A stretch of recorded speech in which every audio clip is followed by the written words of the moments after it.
So, good evening everyone. At ako'y may sasagutin na paliwanag ng partner ko. Sasagutin ko ang bawat sasabihin niya sa akin. So, pakinggan nyo ang kanyang boses, okay? So, good evening.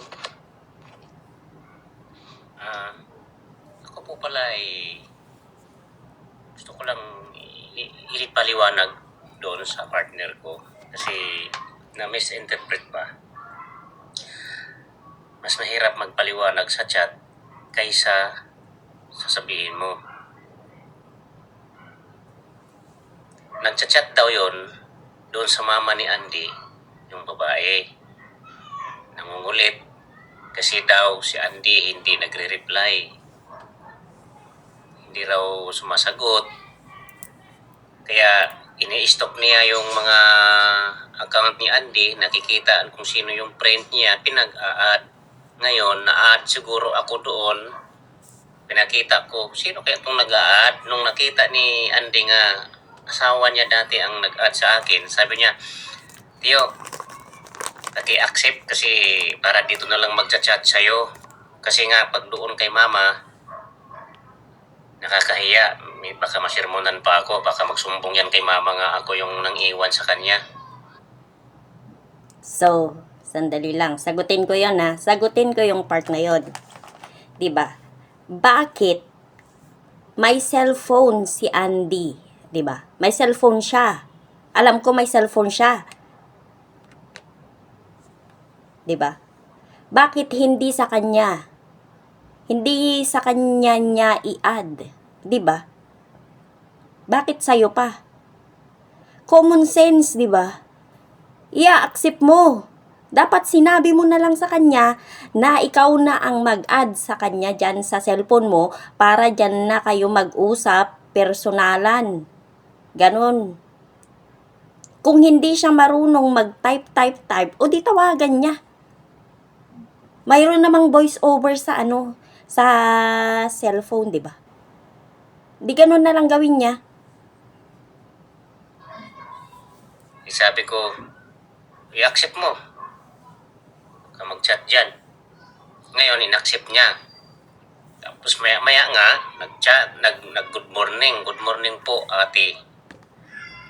Siyempre, unang bungad pa lang sa kanyang sinabi, ate. Sabi ko, Andy, bakit ate? Natatawa si Andy. Kasi sabi niya, hayaan mo lang, Tiyo, nga ate, kaya para hindi niya malaman nga, kasi nga nagtatago ako. Ang sabi ko kasi nasa Davao ako. So, sa part na naman na yan, di ba? Alam mo na mali yung sinabi ni Andy na pinagtataguan niya yung babae. Bakit inaccept nyo pa? Kung pinagtataguan niya pala, bakit i-accept mo pa? Hayaan mo na, di ba? Ganun lang naman yun. Common sense. Asaan ang utak nyo?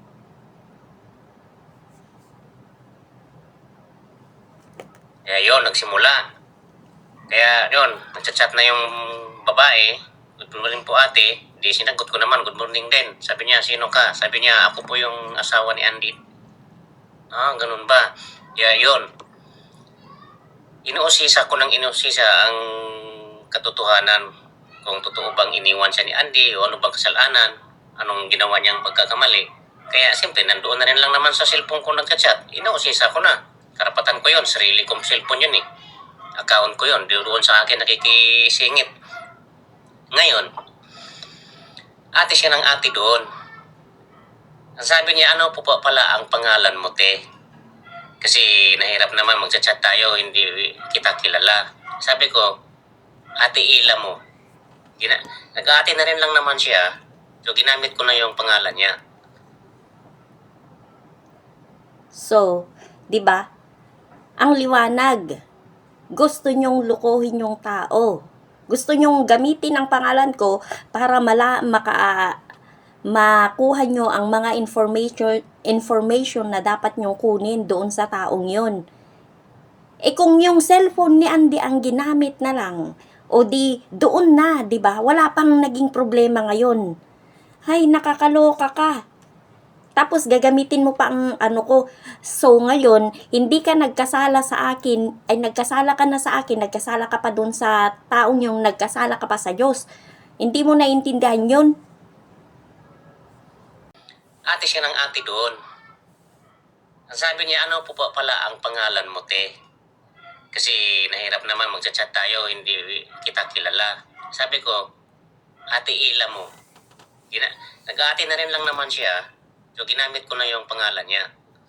Kasi nga, gusto kong tanungin siya kung ano ang buong katotohanan. Siyempre babae siya, mag-u-open siya sa kapwa niya babae. Kasi kung alam niyang lalaki ang kausap niya, hindi siya mag-u-open. Ay hindi rin. Hindi rin. Kasi, friend ka nga niya, di ba? Di ba? Ganun lang yun. Kapag sinabi mong lalaki ka, o tatanungin niya, o kung kilala mo si Andy, ganun, ganun. Kinukulit nga niya yung si Girlie, di ba? Kinukulit, kaya niya nga kulitin si Girlie, di ba? O, so pwede ka rin niyang kulitin. O, di ba? Hindi mo ba pwedeng sabihin sa kanya agad-agad na ako ang tito ni Andy?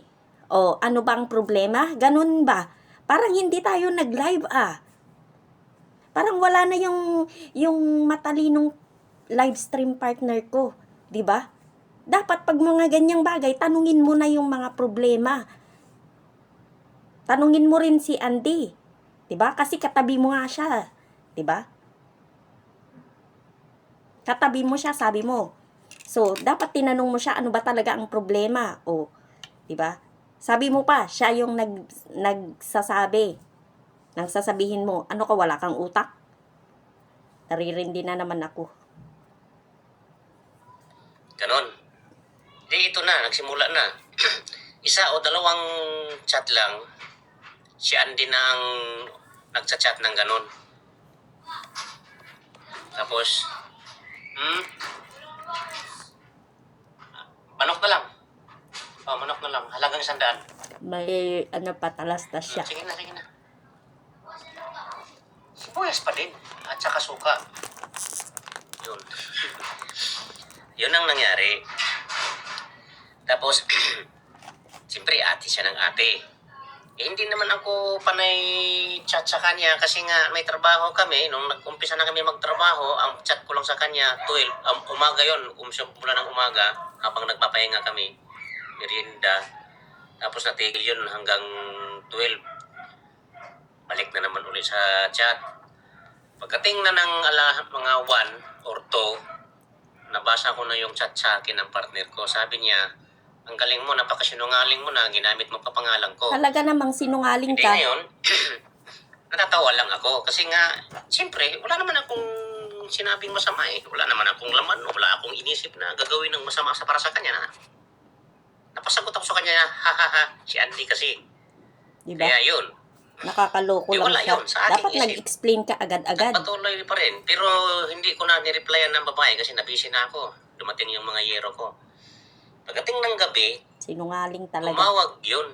Hindi ko sinagot. Kasi nga nasa ikiini ako nung time na yun. May inisikaso kaming mga papilis sa Dolly. Nag-request kami ng makina, pampatahe. Kinancel ko yung tawag niya. Sabi ko, doon ka kay Andy tumawag. Huwag dito sa akin. Kasi nasa to work pa ako. O, di ba? Nasabi mo yan ngayon. Pero nung yung pag-a-accept, hindi mo yan nasabi kay Andy. Di ba? Common sense. Common sense. Asaan ang utak mo? Pinagloloko mo ba ako? Ha? Pinagloloko mo ako? Abnormal ka. May cellphone niyang tao, di ba? May cellphone siya, hindi ako tanga. Grabe ka. Tapos ako ngayon ang sasabihan mo ng kung ano-ano. Marumi ang isip, abnormal ka. Kakaloka ka.